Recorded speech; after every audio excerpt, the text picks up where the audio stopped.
So how many times have you been to a show and the band busts out a Kiss cover? Have you ever seen that? Honestly, not a ton. Okay. Have you? Couple times. Couple Okay. times. Yeah. I don't know if this counts, but the last time I saw Pansy Division, it was kind of cool because I know Chris Freeman, the bass player, is a huge Kiss fan because he talked about it when they did the Green Day tour and they got to play Cobo Hall. It meant a lot to him because, that's the picture on the back of Alive. But the last time I saw him at Dante's in Portland, he played drums on a song, and at the very end of the song, he did the biggity bump, the Love Gun. Hmm. And I caught up with him after. I'm like, was that Love Gun? He's like, yeah, yeah, it was, Nice. which was cool. But my favorite example was in '94 when I saw Guar on the This Toilet Earth tour at the Rave in Milwaukee. And they did Detroit Rock City and they absolutely killed it. And it was super funny too because later I saw an interview with Oderus and they asked, is Guar like Kiss? Are there any similarities?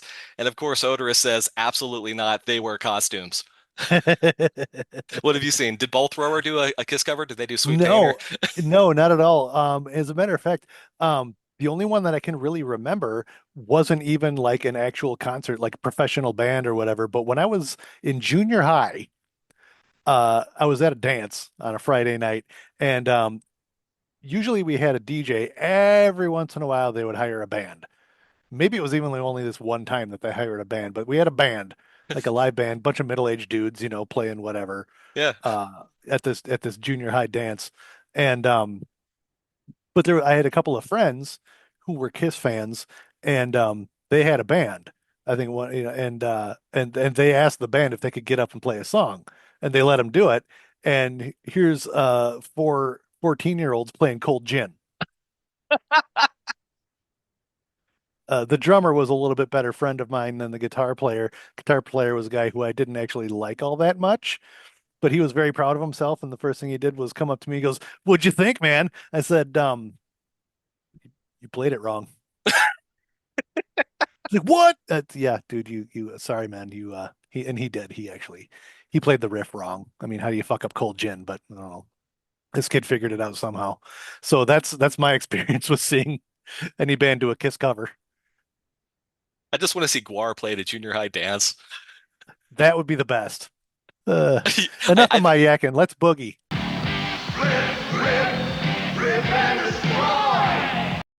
Hello, Cleveland. Welcome to episode 11 of the Rip and Destroy podcast. If you are watching this podcast, and you're surely as excited about Spinal Tap 2 as we are. Yeah. So, in our time together today, we're going to take a look at some of the more Spinal Tap-ish moments in the career of Kiss. But don't forget, the new Spinal Tap movie opens up on Friday, September 12th. And I was asking you before we started, you've seen the trailer, right? Oh yeah. And you saw the stage they were using, right? Oh yeah. Clearly, those are the pods. Familiar. Something Yeah. familiar there, isn't it? Yes, they are definitely using the Kiss pods. Yep. And the similarities don't end there. So what we're going to do is kind of explore some of the more Spinal Tap moments in the career of Kiss. So this is going to be like a 72 part series, of which this is part one. But before we jump Yes. in, anything you wanted to cover? Any housekeeping? Just the fact that this is episode 11, which goes to 11, which is one of the reasons that we're doing the Spinal Tap thing. And the obviously the timing of the sequel is very auspicious. I wish like hell we were getting sponsored for mentioning it, but we're not. But otherwise, no, I don't really have anything up front other than just to say thanks to our viewers for checking us out. We got a couple comments on the last episode, much appreciated. Glad you guys liked it. Keep it up. Please go ahead, leave comments on YouTube, Spotify, Instagram, all that good stuff. Just please spread the word. We're still working on some promotional stuff, and we'll get some of that squared away soon. But in the meantime, just tell anyone you think might dig yet another Kiss podcast in their life. Exactly. A lot of podcasts go to 10, but what happens if you need that little extra something? Then there you go. Well, Rip and destroy, baby. why don't you just make episode 10 better and make that the top. Make This one that the goes to top 11. number. I guess so. We do now. So, kicking this off, we both have examples. I got one that to me summarizes the whole entire theme, and I could do that in one simple word, and that What's that? word is sharks. Okay, a little context. November 18, 2019, Kiss does this. advertising deal with an Australian bed and breakfast in Port Lincoln, Australia. And the gimmick is they're going to play on a boat for great white sharks. A show that was attended by a grand total of 8 people. If you don't count press, if you count press, there was 50 people.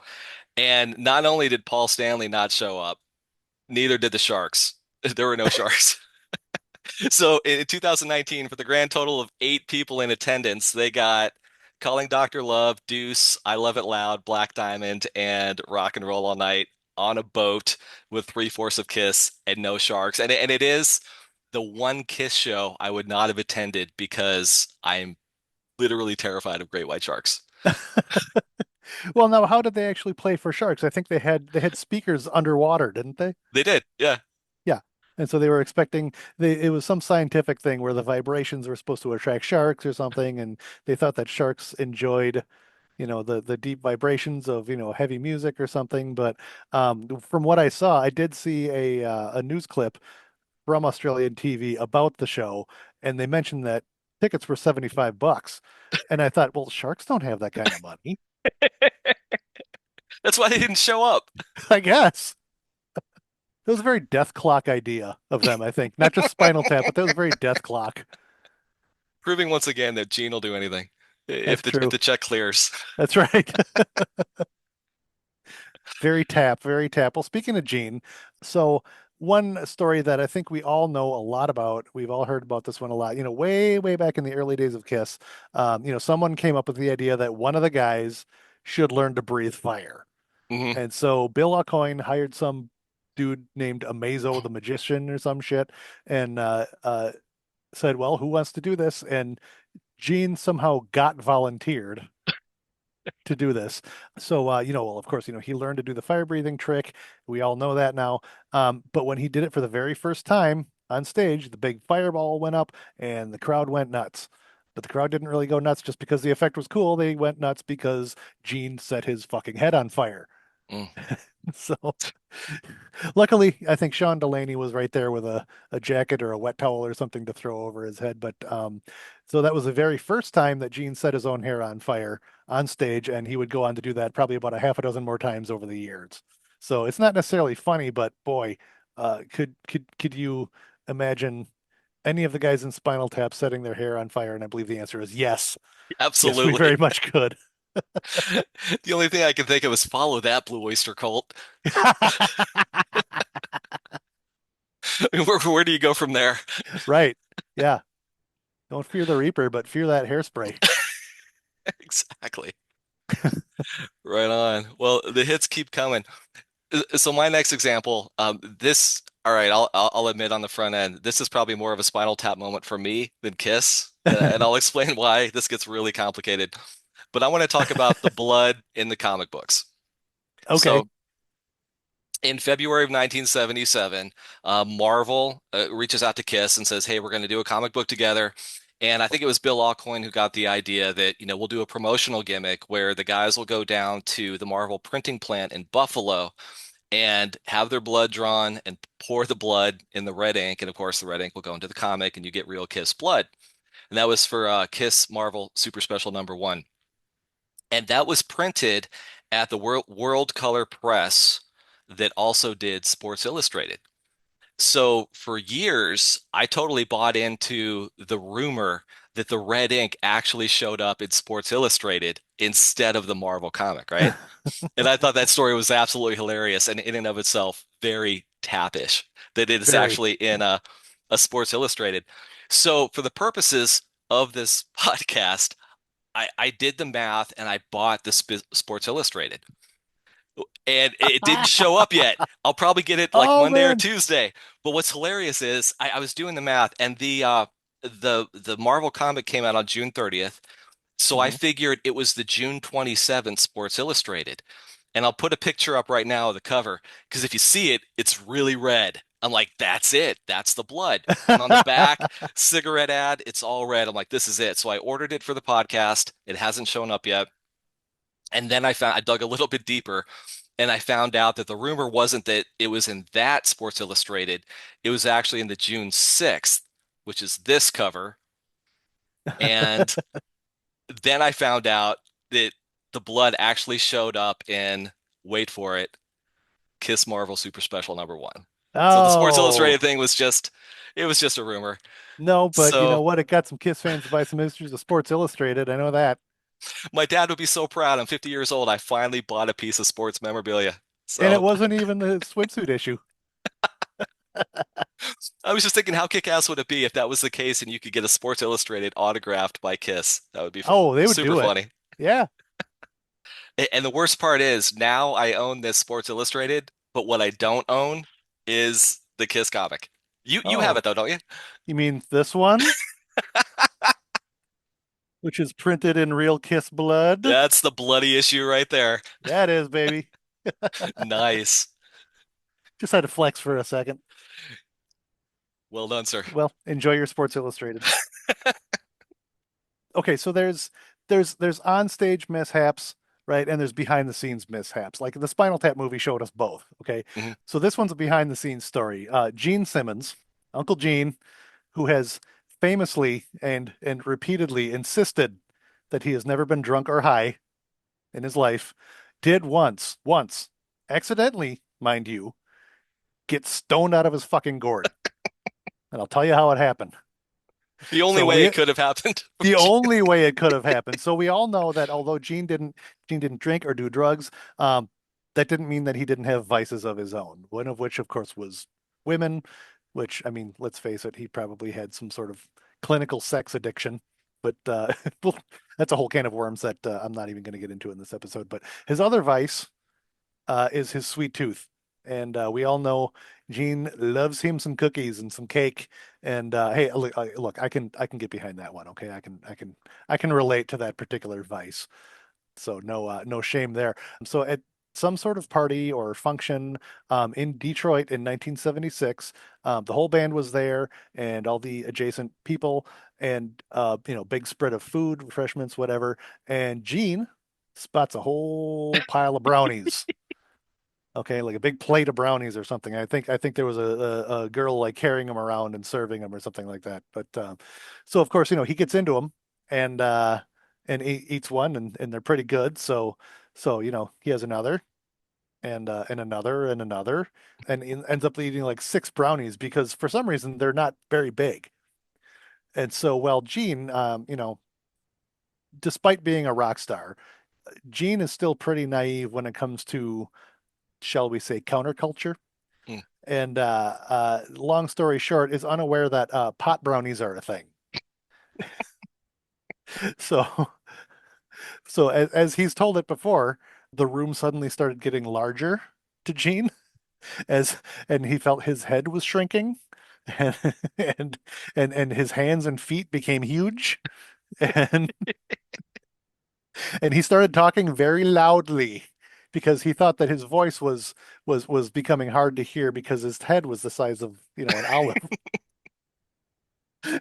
And and he was walking around and taking big, huge steps because his feet were all blown up, even bigger than they were in his demon boots.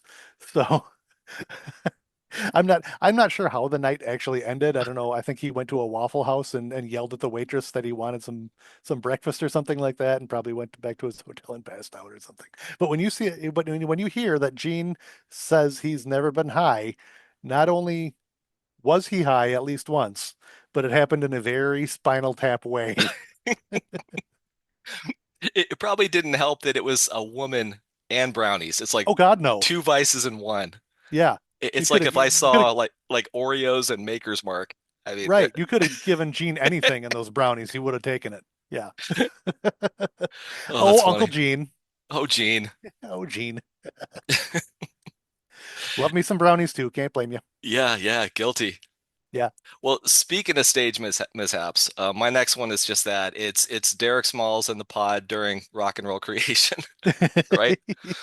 I'm just going to take it member by member. And the funniest example for me is definitely Paul because of his whole love gun. Yeah, what do you call it? The zip Oh, the zip line line. Yeah. that The he yeah. does.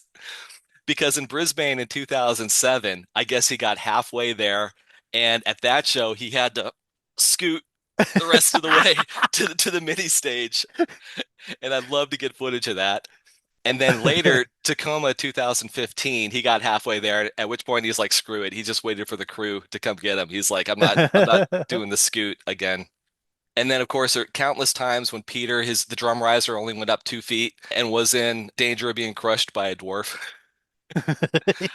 And Ace, December 12th, 1976, got 220 volts, shocked on stage, and we got a great song out of that one. True. But Gene, and all the times that his God of Thunder rig got jammed, The one where um, he's supposed to fly up to the top. yes, yeah. Yes.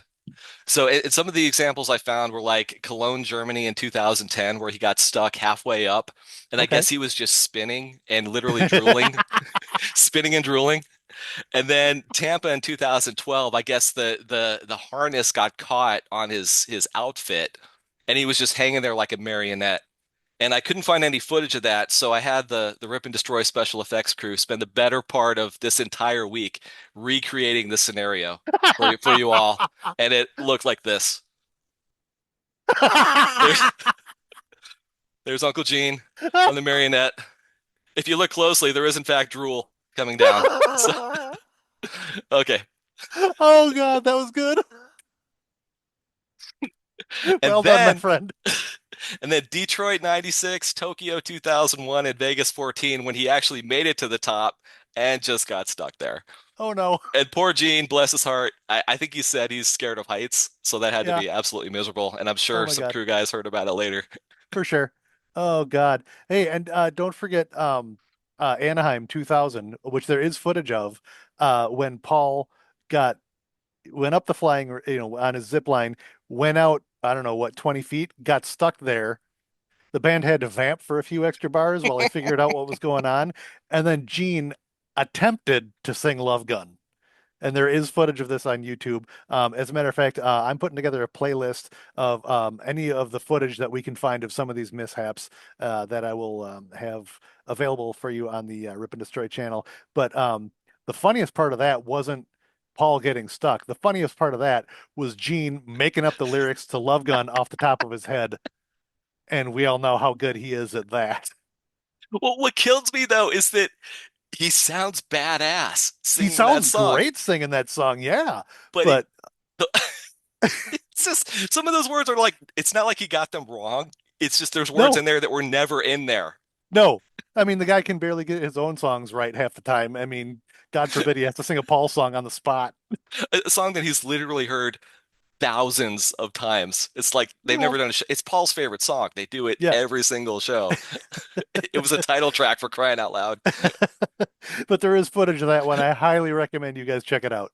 Gotta watch it. Yeah. So yeah, let's keep the live show mishaps going. And my next story is about Vinnie Vincent, because of course it is. And how we all know that during the Lick It Up tour in 1983, he started letting his guitar solos in the middle of the show run a little long. Hmm.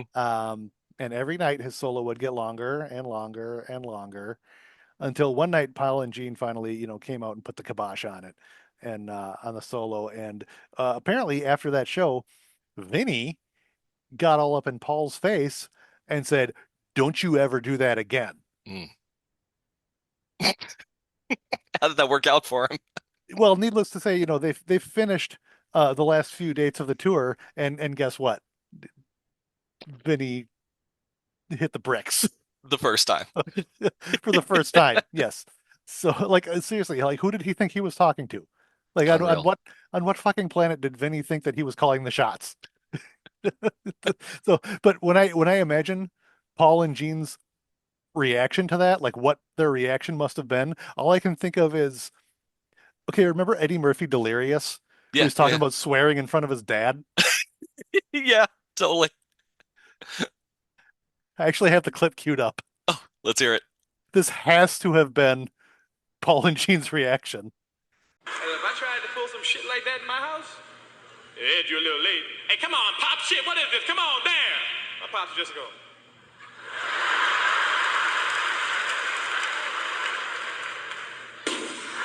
And So there's no Vinny on Animalize. that's exactly how I imagine Paul and Gene's reaction was at backstage during that show. What's funny too is I actually did some cross-referencing. You can watch Nigel's solo on Spinal Tap, which is streaming for free on Pluto, Yeah. and you can listen to Vinny on Guitar Mageddon, which is available on CD for $250. Oh, And if sure. you compare and contrast the two, you'll see that Nigel's is better. What I love about actually watching Spinal Tap, I actually just watched it myself on Tubi, and I had the subtitles on. And during that part where he's playing his solo, the subtitle just says "playing incomprehensibly," which I think also applies to anything Vinny has ever done.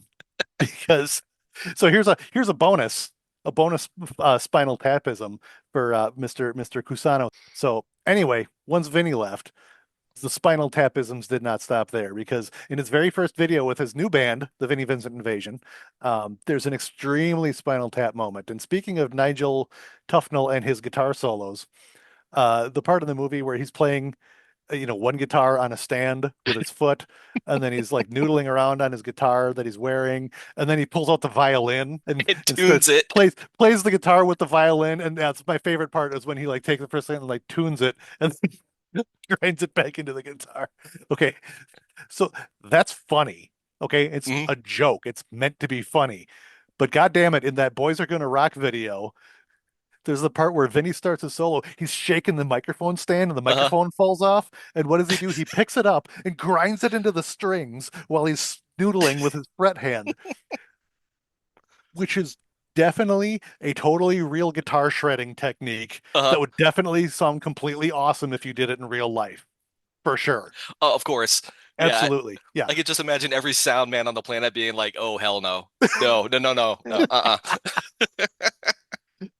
But I mean, Vinny's goal, I think, with Invasion was definitely to be like way more over the top than anyone else, right? Like he's the craziest guitar playing, the biggest hair, the most glam, and in that respect, he achieved being one of the most Spinal Tap rock stars ever. Yep. Not only getting kicked out of Kiss, but also getting kicked out of his own fucking band that was named after him. Oh man, I was gonna try to do that right here With your live. guitar? Yeah, but I can't find my microphone. Hmm. I own a microphone, but I cannot locate it. So I was actually going to try to do it. You don't want to do that to a guitar though. That's just No, mean. no, I don't know how to do that to our listeners either. Well, speaking of guitar player hijinks, Ace had so many stories. I just had to pick some of my favorites. So I kind of limited my list to stuff he did in hotel rooms. And of course, like there's the time he played Russian roulette with Paul with the actual gun. Jesus. There's the firecrackers in the elevator, which is hilarious because he thought it was funny. The band not so much. And then when they got to the ground floor, smoke comes out. They called the cops. They had to get him out of there before he got arrested. He thought it was funny. And then of course there's a time where he took all the furniture out and nailed it to the roof, just past the balcony. But my favorite Ace Frehley hotel story is the time that Paul and Gene were calling room service. And they're like, "Hey Ace, do you want anything?" And he said, "Yeah, shoes." Because to me, that's just so very Ace. Yeah. And the only thing that would have made that story better is if he had said, "Baby, I could use some shoes." Uh, but but Ace really needs shoes from room service. Huh. How Well, very tap. yeah, it is. I suppose, I don't know. I suppose Paul Stanley could use a meal. Yeah, I feel bad when I was listening to that song today, because I think I said in a previous podcast that there were no bad songs on Dress to Kill, and I'm like, I see her dad. He's getting mad. that's a little rough. So, well, if I were gonna get some room service, I would probably get some coffee. I could sure use some coffee because I love Kiss and I love me some coffee. Not just any coffee though. Not just any What are we coffee. talking here? Well, Kiss actually had a pretty successful venture in the Kiss Coffee House in Australia, for a few years. That actually probably would have been pretty fun to visit. They But also had the coffee house in Myrtle Beach in 2006, but I oh, don't did think they? that didn't do very well. Okay. Okay. Well, we're gonna rewind back to 2000 Okay. when our man Paul, the star child himself, starred in a commercial for Folgers coffee. Now, if you've never seen it, that's because the commercial never actually aired. But but we have the internet. And and some years later, somebody found this footage and uploaded it to YouTube for all to see.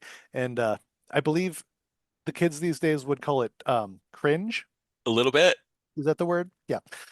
So it's the commercial is like set in like a circus, like in like a big top circus tent, Hmm. and there's some girl doing like trapeze shit, and Paul is singing some cornball lyrics about going for it and the sky's the limit, and of course the tagline, the best part of waking up is Folgers, blah blah blah blah blah. And then he strikes this calypso pose, My favorite part, the flourish. like he just It's told the punchline to the aristocrats. it's so good. It's like full body jazz hands. Oh my God, I don't know why the commercial never aired. Well, According to the guy who originally put it up on YouTube, focus groups just said, "Who the fuck is this guy?" But I don't know if that's true or not. But you know what? Good for him. He got paid to do a commercial. You don't give a shit if it aired or not, right? yeah, But nothing dies anymore because the internet is forever. because in 2008 somebody leaked it, and Yep. I'm so glad they did. And in 2025, we're still making fun of it. Well, here's a little conspiracy theory. Yeah. I don't know. Maybe there's something here, maybe there's not. But if you when you watch the commercial, and please do, you'll see somebody swinging on a rope, you'll see a Hmm. cup of coffee, and you'll Hmm. see a girl. Hmm. And when you watch the Tears Are Falling video, you'll see Paul swinging on a rope, No. you'll see a cup of coffee, and Yeah. you'll see a girl. Wow. There it is. Synchronicities, dude. It's got to mean something. There's Yep. a hidden meaning in there somewhere. I There's have no idea what it is. play it backwards. And that is, in fact, the best part of waking up. True. But that flourish at the end is just Oh, just so perfect. yes. I'm putting the commercial in the playlist so you guys can definitely see it. Well, those are our list. We'd love to hear yours. We'd love to get your ideas on different things we could talk about in the future. There is one huge Spinal Tap moment that we did not talk about, and that is Kiss Meets the Phantom, because we're going to save that one for the special live in-person Rip and Destroy podcast, which is coming up in late October when I make my way to Wisconsin and we do this for real, live and in living color. Yeah, Kiss Meets the Phantom is a whole Spinal Tap moment unto itself. You could argue that certain songs are Spinal Tap moments. Maybe The Elder is an entire Spinal Tap moment. I don't know, but we could definitely come back and take it to 12. But we want to hear your list too. So track us down. You can leave a comment on Spotify. You can leave a comment on Instagram or on YouTube. All across the board, it's the same. It's Rip and Destroy podcast. And please do tell a friend because we love to see more faces and have more people be a part of the conversation. So spread the word. That's right. Um, can I raise a practical question at this point? Hit me. Are we doing Stonehenge tomorrow? No, we're not fucking doing Stonehenge tomorrow. Kill the power, Phil. Kill the power.